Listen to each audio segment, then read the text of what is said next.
So in this period we're talking about, and everyone went through this in your personal lives out there. I mean, we all did this. That's when I said I have to move to Texas at some point. Let's call that the Gulag years. I mean, so this is a pretty dark time. Biden takes over, and now all of a sudden, Claremont is not somewhat adjacent to the administration. In a way, helping shape the thought of it. Certainly, people are claiming that all over the place about it. Swearing up and down about its influence. Now, all of a sudden, right's out of power, and we're in this dark sort of time. So, what's the history at Claremont over those last 4 years? Just trying to get people to understand the candidate who pitched himself as a return to normalcy, Biden. Either him or the people around him, and it depends on when in the administration you look at it, but it's some combo of the two. Really, we're pursuing the most radical agenda that a Democratic president probably had since the 30s. A little FDR shout out there. Very different, but radical in its own way, too. And look, I mean, everyone should go look at Tulsi Gabbard just declassified the Biden administration's implementation strategy for their countering violent extremism plan. And it was a whole of government effort to delegitimize, disarm, and basically not quite disenfranchise, but at the margins disenfranchise by putting in jail and constraining the activity of the right. And you saw it in Biden's rhetoric repeatedly, the famous the red sermon or whatever it was from outside Independence Hall was probably the apogee of it rhetorically, and it was frightening and un-American in a way. Now, you can go back in American history and see little pieces of that. I mean, Truman at one point called his domestic enemies basically fascists. FDR liked to dabble in that too. So it's out there. It's been done before. But Biden's rhetoric about basically 70 million Americans, give or take change, seemed to us to be very alarming. To say nothing of all the kind of institutional moves that his administration were making, which were patently unconstitutional. I mean, the open border, their attempted legalization, sort of Dreamers 2 business, the debt forgiveness, all the rest. So it was progressive, programmatic liberalism at its full height, even with a slim majority and at one point a contested Congress. So we just wanted to show people how they should understand that sort of thing. It was not politics between the 40-yard lines. Much like we had been arguing at various points for the last 30 years or so, politics have been trending towards this, especially with the ascendancy and dominance of the left, a very troubling trajectory, and one not conducive to civic health or peace or constitutionalism. Yeah, amen to that. I mean, I remember this starting in a way when we already knew that they were going to punish their opponents as soon as they took power. It was clear they're going to try to jail the president, take his money, go after his family. That was already apparent. Like, we knew that was in the cards. But I remember the first sign of this for me, and I think it was forwarding you this email that we received from the Library of Congress, which said, we need to use your American Mind op-ed before January 6th, I believe, saying, like, we have to protest what's going on. It wasn't a call for violence. It was a call for protest. Yeah. And they said, we want to save this and document it to use it in an exhibit about January 6th. Yeah. And that's, I mean, okay, fine, right? But there was something about that that gave you a little bit of a bone chill, where you realized exactly what they were going to do with that and how they were going to try to frame it. And then, we moved on from there to the era of everyone just believing that they were tapped, like wiretapped, right? I mean, when Tucker was, right? Many people, you can prove this, that government was actively watching people. That was, it is unbelievable that we've turned the corner on that. But I remember that being a big part of that experience. And then, you should say more about what the fellowships were like during that time, because we had all these right-leaning, bright young people who cared about saving America. Yeah. And they didn't step down. They were not afraid. Yeah. They were more emboldened by what the left was doing to come to Claremont and to be in these programs. There was a self-selecting crew more than normal those years. I'm proud to say I think we're the only national think tank that still had fellowships in person in 2020. In hindsight, it seems like an easy decision, but at the time it was controversial. We were a magnet for ambitious, intelligent young people who thought, like we did, that maybe they didn't quite have the full understanding of it, and we tried to help them with that, but something here is not right, and we need to all do everything we can about it. And now a lot of them are in the administration, as I said, about 50 of them, going back a couple decades worth of fellows now. So, part of our project going forward is going to be using our office in DC to do whatever we can to help them communicate, network, and be more effective than they otherwise would be, as well as, America 250 is coming up, so we've got big plans for that too. So it's a good time to be in the think tank business. From the outside, people think, well, what does a think tank do? And it's for us, it's ideas and their application to our current crisis, teaching them, writing about them, and then weaponizing them. Yes. To save the republic. Well, let's talk about this. So the win happens. I mean, and this is just as momentous as all those big moments in the past. The biggest moment is the greatest comeback in perhaps in American political history, where everything's thrown at him. The assassination attempt occurs. He survives. He wins this election, and then all of a sudden you have 50. I mean, that's all you need to say when someone asks what a think tank does. Like, well, do you want to walk around EOB? Do you want to walk around the Eisenhower building and shake hands with our people? Because these are all the people who are smart, who understand what's going on, or are doing things, and are part of this wave. So you have this, unlooked for a lot of people, this win, which didn't even seem possible 2-3 years ago. Yeah.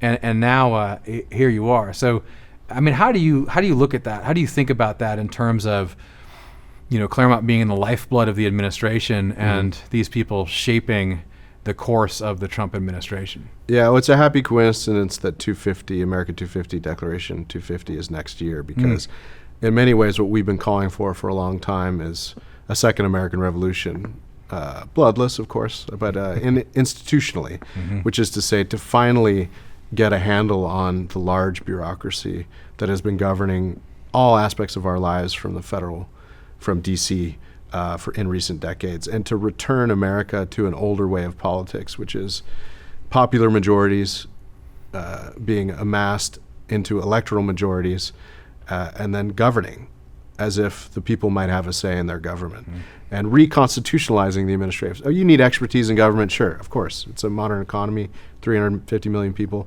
but it should be controlled by constitutional officers, not bureaucrats who can never be fired, and who, as we see from USAID, there's this kind of symbiotic relationship between the bureaucratic state funding itself, funding its causes, perpetuating itself.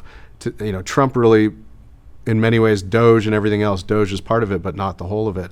Russ Vought at OMB is another big part of it.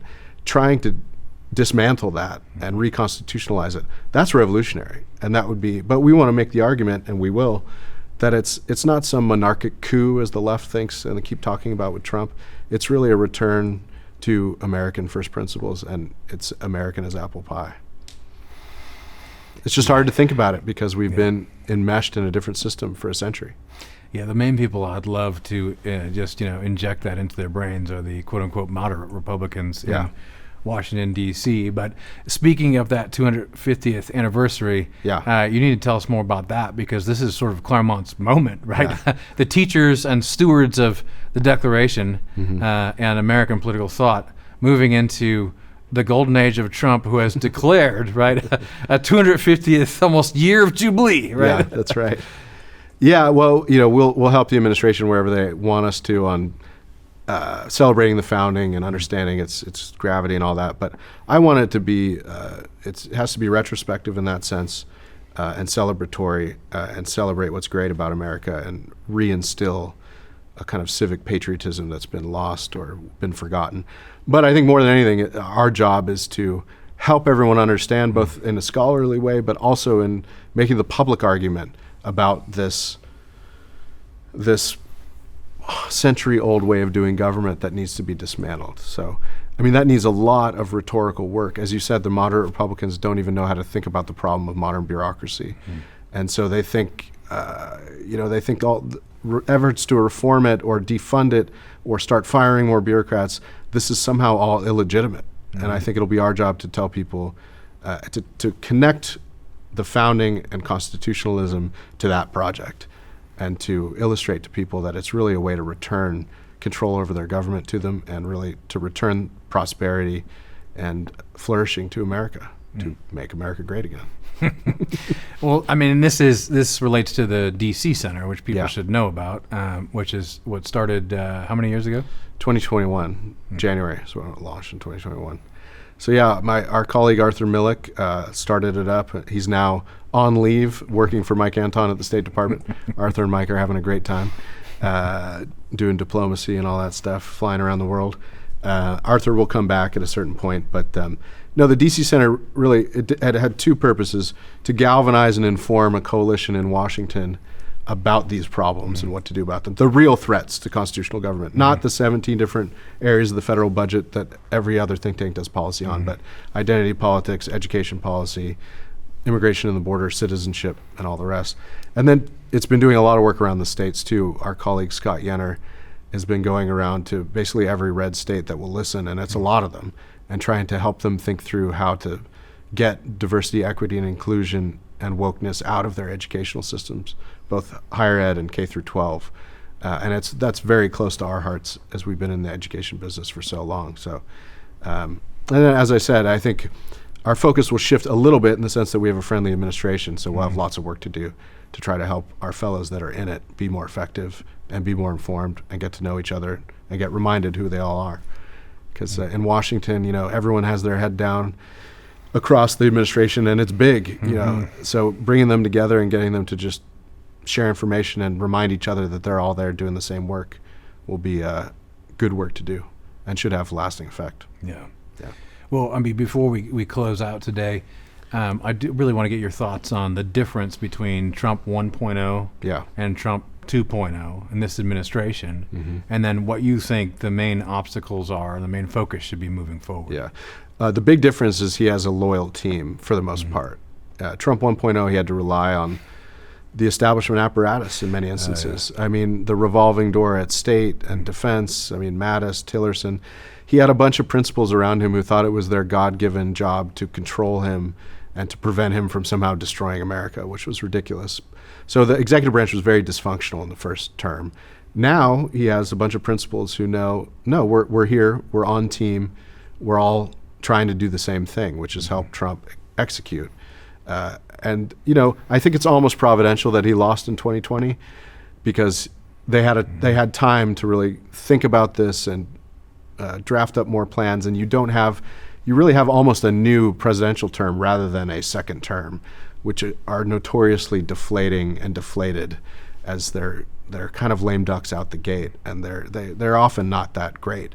But he got new energy, and the people around him got new energy, and they had more time to figure out who all their friends were, and to do the intellectual work and policy work that they didn't have leading into the first administration. So they're more prepared, they're better equipped personnel-wise, and in a way, Trump, just by a matter of time, I mean, people wouldn't think it from the media's reaction to Trump, but just as a matter of time, the country's been more socialized to Trump and MAGA and him being in the presidency. So it's a little easier to operate, even though the epithets and the heated rhetoric are nonstop from the other side. Okay, I lied about that being last question. Okay. That is that's very well said. I think we need an answer to this question, which is something I think about a lot and I just enjoy, and that's this. Yeah, over the last however many years, many smart people on the left have attacked the Claremont Institute in all kinds of crazy ways. And it's a badge of honor for you and everyone who's really part of the Institute. No one cares. No one is, they just see the great, over the target. But the odd thing also is that Claremont doesn't, and I'll say this because I can, Claremont doesn't care, like a lot of other think tanks, about all the stupid marketing and the cheesy sort of like, save America, I'm going to send you a text, give us $5. Oh, yeah. Claremont has never done that kind of thing.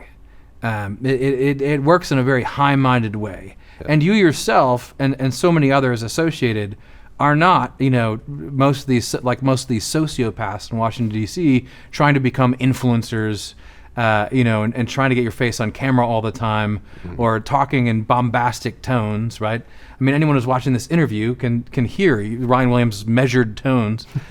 So what's interesting to me is why don't more people understand the influence of Claremont, or is it Claremont's sort of spirit always to just stay under the radar? Well, you can sometimes be more effective if people don't see you as a threat, but I think those days are over for us.